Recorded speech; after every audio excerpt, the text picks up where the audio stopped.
Marcano en Vivo es presentado por Jenny Paez y Asociados. Para mí es una de las mejores opciones cuando se trata de los temas migratorios. Contáctanos al 786-338-1313. No dejes de consultarnos. Tenemos la respuesta a todos los cambios migratorios que ocurren actualmente en los Estados Unidos. Jenny Paez y Asociados.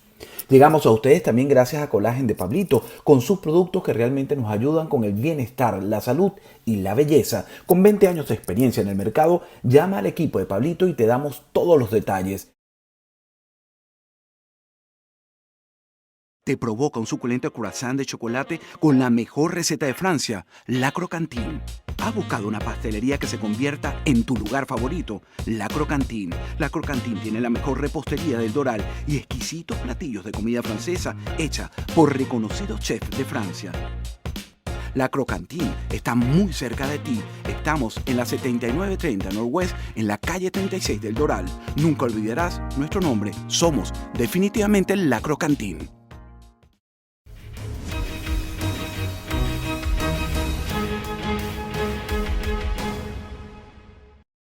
Bueno, estamos con la epidemióloga Dadilia Garcés. Ella trabaja en el Miami-Dade College y además sigue muy de cerca y es una voz autorizada aquí en el sur de la Florida sobre el tema. Sobre el tema de el coronavirus, cómo ha recrecido, sobre todo la variante Delta. Pero hay una particularidad que quiero analizar contigo. Yo sé que tú me vas a ayudar, porque los regímenes en Cuba y Venezuela, por supuesto, no dan cifras, no hay una vacunación real, es decir, no se conocen detalles porque son dictaduras. Y quiero analizar contigo cómo van creciendo los casos. De hecho, creo que en Venezuela no se, en los últimos días, como se venía dando, como lo está haciendo incluso el castrismo de muerte, 68, 47 a diario, que es preocupante. Pero quiero comenzar con lo que está pasando aquí en Estados Unidos. En la Florida, donde estamos nosotros, se ha convertido nuevamente en un epicentro del coronavirus y un epicentro de la lucha política, porque hay quienes dicen que van a pagar justos por pecadores aquellos que estamos vacunados y que vamos a volver a las restricciones, a posibles restricciones y al uso de la mascarilla, versus quienes sí quieren que se mantengan las medidas.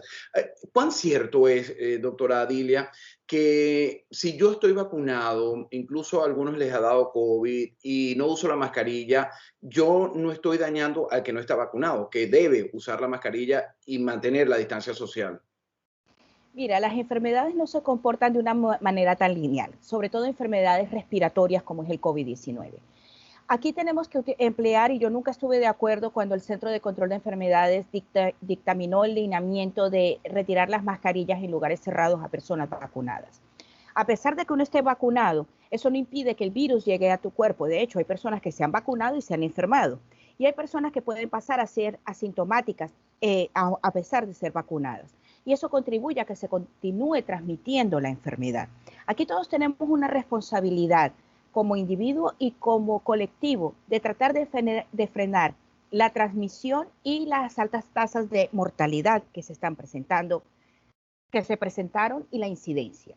Ahora, la mascarilla permite que esa transmisión se disminuya. Aquí tenemos que utilizar todas las herramientas que tenemos a mano para que esta pandemia pase a ser una endemia y convivamos con ella de una manera más fraterna sin tener estos picos, que es lo que preocupa realmente. Así que el uso de mascarillas para vacunados y no vacunados es realmente importante y necesario, pero también hago un llamado a que las personas no vacunadas se vacunen para que de esta manera esto se reduzca el tiempo de poder estar con estas medidas de mitigación, que lamentablemente vamos a tener que volver a retomar para muchas personas. Claro, pero fíjate que el tema de quitarse la mascarilla, hemos visto eventos públicos, hemos visto pues que en los centros comerciales, en los negocios, en los restaurantes, en la calle, en la playa, la gente ha vuelto a no usarla, pero no hemos visto un repunte importantísimo. No estoy cuestionando su posición, yo creo que sí debemos mantener por lo menos las medidas de higiene, distanciamiento social e incluso si el uso de la mascarilla es necesario para controlar pues nuevas cepas, nuevas variantes, etcétera. Pero ¿por qué no hubo un rebrote alarmante como lo vivimos sí en el primer año de esta pandemia con la gente quitándose la mascarilla? ¿Eso tiene que ver algo con que 48 o casi 50% de la población está vacunada? Mira, tenemos que tomar en cuenta varios factores, ¿no? Tenemos nuevas cepas. Eso es algo súper importante. Tenemos una nueva cepa que es la Delta, que es mucho más rápida, se transmite mucho más rápido, necesitas menos tiempo de exposición para realmente enfermarte, la carga viral es muchísimo más alta, ¿ok? Inclusive las manifestaciones clínicas son completamente diferentes. Puedes llegar a pasar como un resfriado común y eso contribuye también a que se transmita más porque las personas no piensan que tienen COVID. Así de que sí, las vacunas, si te pones a analizar, han servido para que la tasa de mortalidad y la tasa de la incidencia haya sido mucho menor. De hecho, las camas están siendo ocupadas en estos momentos por personas no vacunadas, pero son un grupo mucho más joven. Ya ese grupo de riesgo que habíamos visto al inicio de la pandemia, que eran las personas mayores de 65 años, son muy pocas las que están, porque tenemos más del 70% de esta población ya vacunada, aquí en el sur de la Florida, de hecho en el país. Y el grupo etario, en general, cuando va disminuyendo cada decenio, tiene una buena tasa de vacunación hasta que llegamos a los 40 años para abajo. Allí es donde se está concentrando, son sectores pequeños que se están concentrando el virus, sobre todo esta nueva variante, y está contribuyendo a la transmisión. Es de allí la importancia de que todos usemos las mascarillas, porque simple y llanamente unos van a ser los que van a estar enfermos, pero nosotros vamos a ser los puentes o las personas que vamos a estar llevando la enfermedad a personas que estén vacunadas o no estén vacunadas.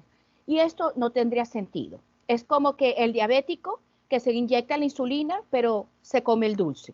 No estamos cumpliendo ninguna misión porque simple y llanamente no vas a tener la medida funcionando y no va a tener el impacto que tiene que tener.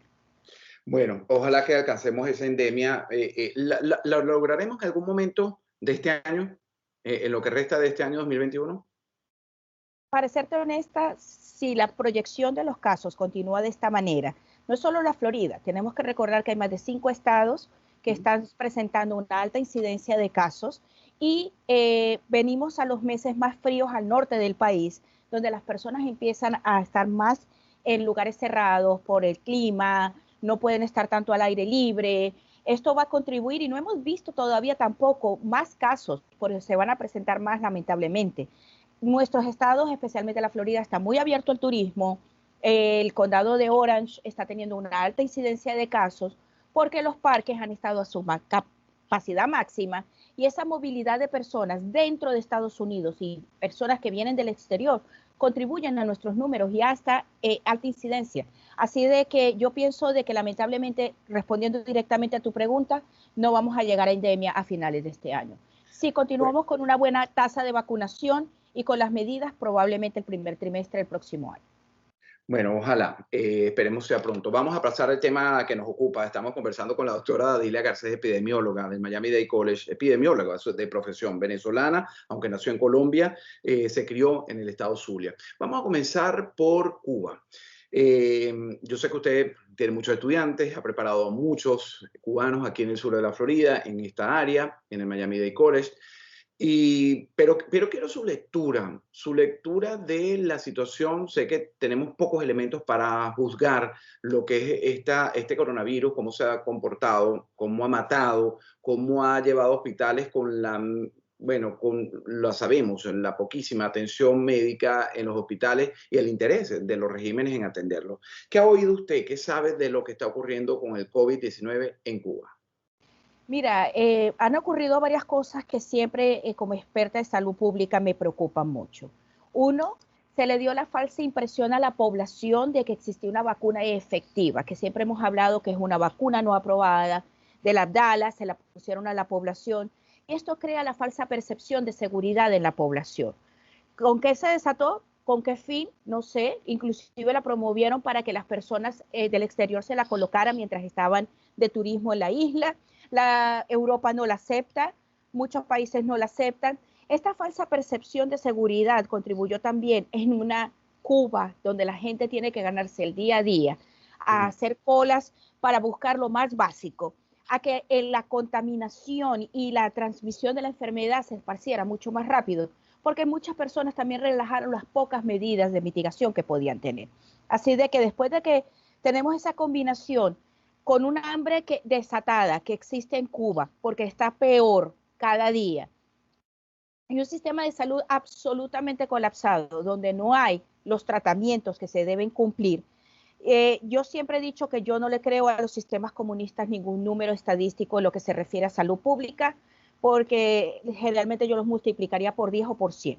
Así de que si ellos dicen que hay 48 muertos, Es yo diría importante lo que que se son está diciendo. 480. Sí, multiplicar esa cifra por 100, yo ¿Sí? coincido con usted, al comunismo no se le puede creer porque sabemos lo que hacen, pero entonces, en esta inmunidad de rebaño que está tratando de buscar el planeta, o pensamos que se está tratando de buscar, pues, ¿cómo afectará esa situación de mentira, de esas cifras que están desinfladas y que, bueno, al final hay balseros, hay cubanos que están desesperados, se tiran una lancha, llegan a un callo o tratan de meterse en la selva, se mezclan con otras personas que vienen por esa selva del Darién, por el tapón de Darién, pero llegan a los Estados Unidos. Es decir,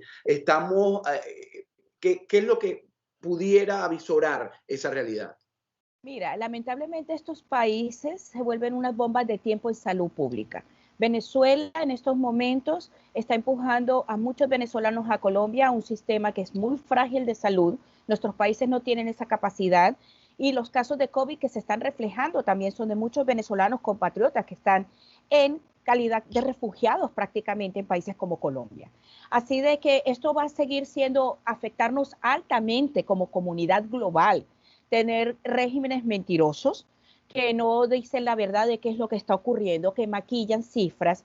Lamentablemente, esto es un secreto a voces y por lo mismo esto ha contribuido a que, por ejemplo, centros de retención donde tienen a estas personas que llegan aquí a Estados Unidos, están presentando brotes de COVID, porque estas personas ya vienen con la infección y lamentablemente también estos regímenes han tratado de apostar a la inmunidad de rebaño por enfermedad.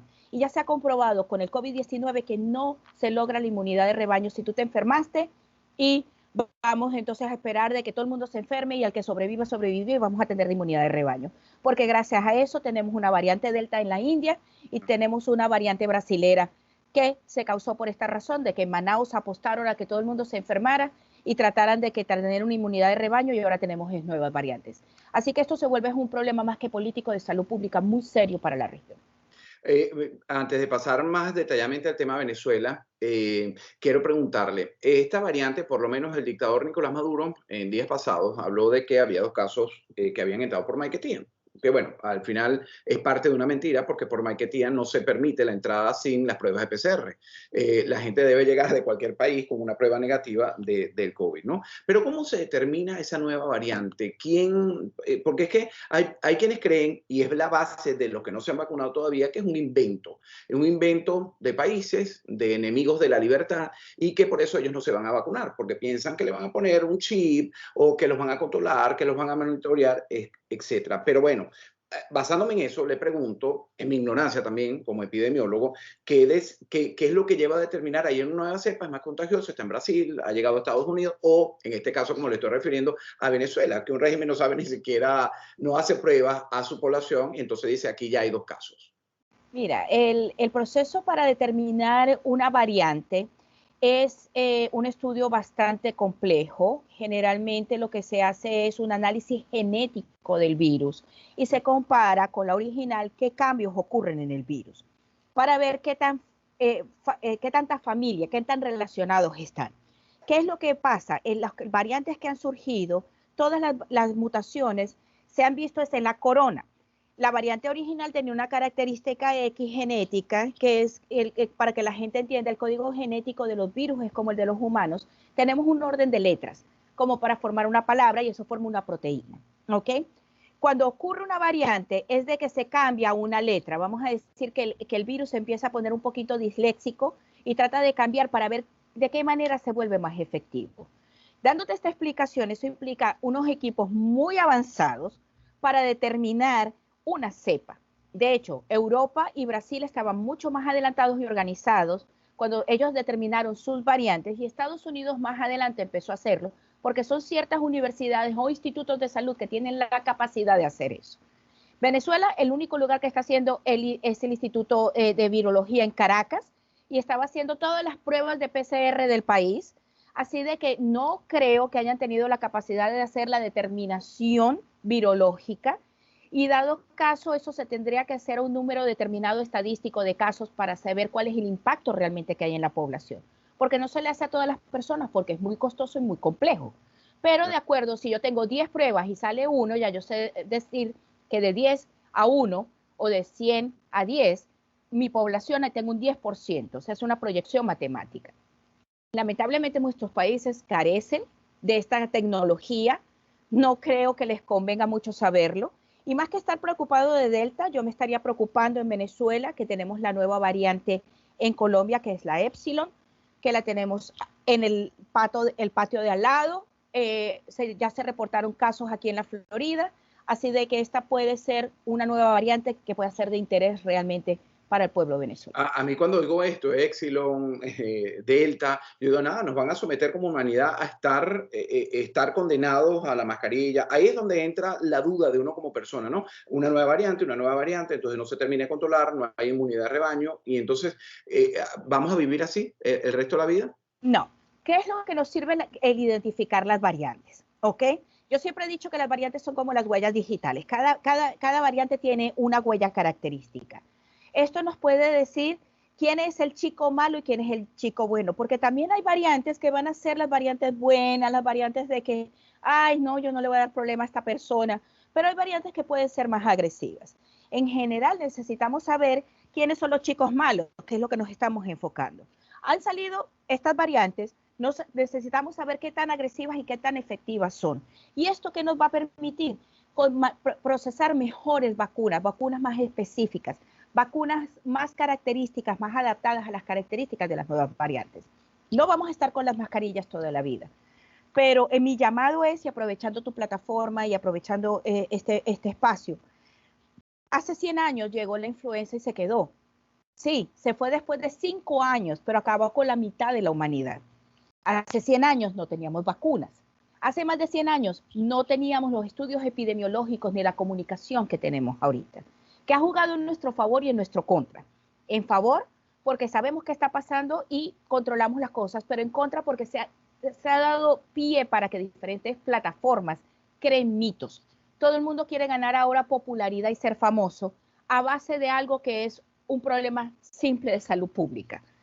Las mascarillas en aquella época se emplearon, que era lo único que existía, y quienes emplearon las mascarillas tuvieron una alta probabilidad de sobrevivir. Ahora tenemos mascarillas, tenemos tecnología, tenemos vacunas, tenemos información, y todo eso tenemos que usarlo a nuestro favor, nuestro contra.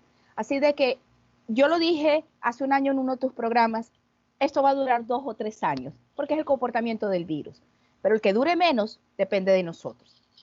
Bueno, y es cierto, yo me negaba a hacerte caso, me negaba absolutamente a hacerte caso porque quería nuevamente vivir en esta libertad que nos impiden regímenes como dentro de Cuba y en Venezuela o Nicaragua. Y en este país yo decía, bueno, quiero caminar libremente, quiero ir a un mall, quiero decidir dónde voy y sentarme y comer. Pero bueno, la realidad es que no está en mis manos y sería irresponsable yo llamar a algo contrario. Vamos a hablar, doctora Dadilia Garcés, epidemióloga de nuestro país de origen, Venezuela. Ahí tenemos un poco más de cifras porque tenemos amigos, tenemos familia, tenemos vecinos o exvecinos que nos dan reportes de lo que está ocurriendo. ¿Cómo está realmente la situación? Usted que se crió e hizo vida en el estado Zulia, ¿cómo está esa región? ¿Cómo está Venezuela actualmente con el tema del COVID-19? Porque además pareciera olvidarse y pasa un segundo plano cuando no hay comida, no hay gasolina, hay tantas carencias juntas que es difícil, ¿no? Enfocarse en una sola preocupación. Mira, voy a aprovechar para felicitar a mis colegas. Hoy cumplimos 24 años de graduados de médico, la promoción de médicos cirujanos de la Universidad del Zulia. Y celebramos porque hemos dado nuestra vida y hemos tratado de hacerlo nuestro juramento y mantenerlo, pero en una Venezuela decadente es muy difícil. Y yo admiro a mis colegas que persisten luchando allá con lo poco que hay para salvar vidas. Las cifras no son alentadoras, las cifras son muy tristes. Siguen cayendo personal de salud porque no tenemos las medidas para poder protegernos. Con falsos números no podemos tomar las precauciones ni hacer las proyecciones que tenemos que hacer. En lo particular, el hambre, que es la mayor epidemia que tiene Venezuela, es un gran problema. la desinformación es otra. Pero en este momento, y lo recibo mucho en mis redes sociales, es la duda y la incertidumbre. Muchas personas se han vacunado con la vacuna rusa, la vacuna china, y ahora no saben cuándo van a recibir la segunda dosis. Entonces, eso genera más miedo, porque es que logré algo y siento que si allá en Estados Unidos, que lo tienen todo, van a volver para atrás, ¿qué nos espera a nosotros? Y genera desesperanza. Y eso es más agotador que un mismo virus. La desesperanza te puede aniquilar más rápido que cualquier enfermedad física. Mi recomendación ha sido a todas las personas, continúen con sus medidas de mitigación, estén vacunados o no vacunados, cuídense mucho, no se preocupen, y voy a aprovechar para dar esta información en este espacio. Si entre tu primera dosis y la segunda dosis pueden pasar hasta 3 meses sin que pierdas completamente el esquema de vacunación, esperemos que lleguen las vacunas. Probablemente se va a tener que aplicar en Venezuela el utilizar vacunas mixtas, una de una marca, otra de otra marca. Esperemos, no se desesperen. Pero la situación es difícil. Es difícil decirle a un compatriota, no te preocupes, cuando el costo de la medicina ya ni siquiera quieren ir a los hospitales porque no se puede costear un hospital ni una clínica, y el costo de las medicinas es ridículamente caro. Estamos hablando de más de $100 para el tratamiento de una semana, cuando el salario de un venezolano no llega a eso ni al año. Exactamente. $1 y pico al mes. Estaba oyendo reclamos porque hay una enfermera, Adama Cuare, que fue arrestada por terrorismo, por simplemente decir que no tenían en nada con el que trabajar, ¿no? Además, hay tras las rejas personas que reclaman su legítimo derecho a estar protegida y poder atender a una población indefensa. Es terrible lo que pasa. Doctora Adilia, yo sé que usted además es una gran analista política. Quiero estos minutos, usted se ríe porque sabe hacia dónde voy. Y bueno, hablar un poco de la parte política, ¿no? Pero quiero volver al tema Cuba. El tema Cuba nos ha mostrado desde el 11 de julio un movimiento libertario, porque es lo que grita ese pueblo después de 62 años de castrismo, ¿no? Una llama que se enciende y se encendió, y yo estoy convencido de que esa llama no hay quien la apague, aunque no veamos el resultado esperado, que es el cambio y la caída de ese castrismo que tanto daño nos ha hecho también a venezolanos, nicaragüenses, y a la región y al mundo. Fíjese, ¿qué le parece, usted que vive en este patio, que hemos visto la escenificación de protestas un día tras otro de cubanos gritando libertad, no medicinas, no vacunas, no recargas, no dinero, nada, sino libertad? ¿Cómo ha entendido usted, cómo ha vivido esas protestas de ese pueblo que grita además patria y vida? Mira, esto ha sido admirable. Eh, Siempre hemos dicho y siempre lo hemos comentado tras cámaras nosotros, de que Cuba tiene un pueblo muy resiliente, pero han jugado con la inocencia en un punto de un pueblo.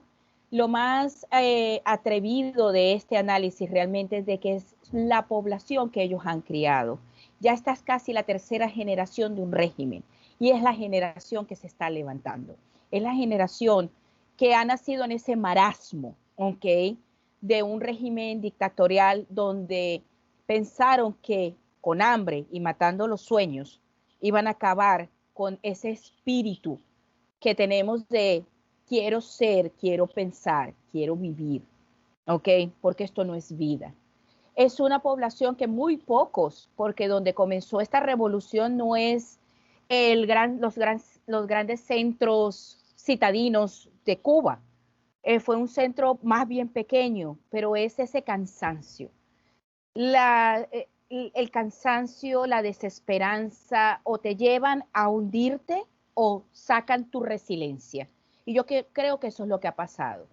Por otro lado, el ver de que tú no puedes ya no proveer tu comida ni tu techo, pero que tu salud está diezmada, que tu gente se está muriendo, que están cayendo como moscas porque los hospitales en Cuba no podían proveer ni salvar a su propio ciudadano, despertó la frustración final. Yo pienso que esto no hay quien lo calle.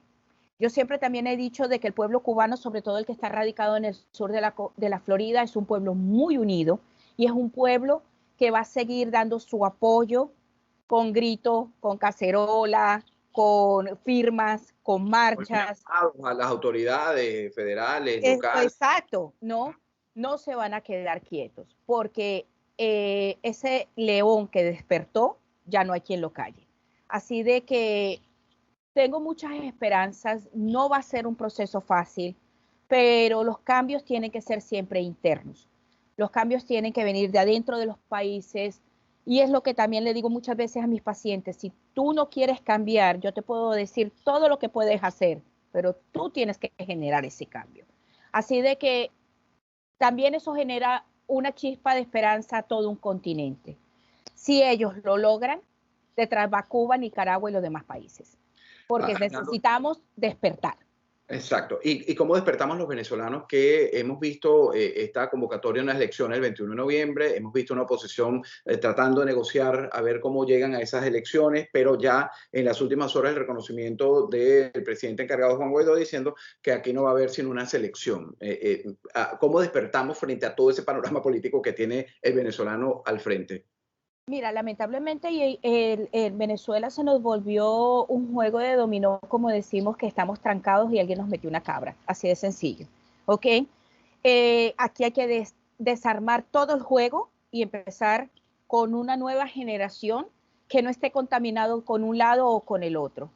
¿Nos va a costar cuántos años? No sé, no lo sé, pero tenemos que despertar, a lo mejor es esta nueva generación que está despertando en Cuba, que ha visto siempre el mismo partido y que ya no quiere eso, quiere algo diferente. A lo mejor es una nueva generación en Venezuela que no quiere ni de lo uno ni de lo otro, quiere su libertad, quiere su patria, quiere su vida. Doctora Dilia, le agradezco esta entrevista y antes de despedirme, en 30 segundos quisiera que le mandara un mensaje a ese pueblo cubano que ha despertado, a ese pueblo venezolano y ese pueblo nicaragüense que también enfrenta unas elecciones presidenciales muy pronto con arrestos, persecución y las arbitrariedades que saben cometer estos regímenes. Le doy la palabra.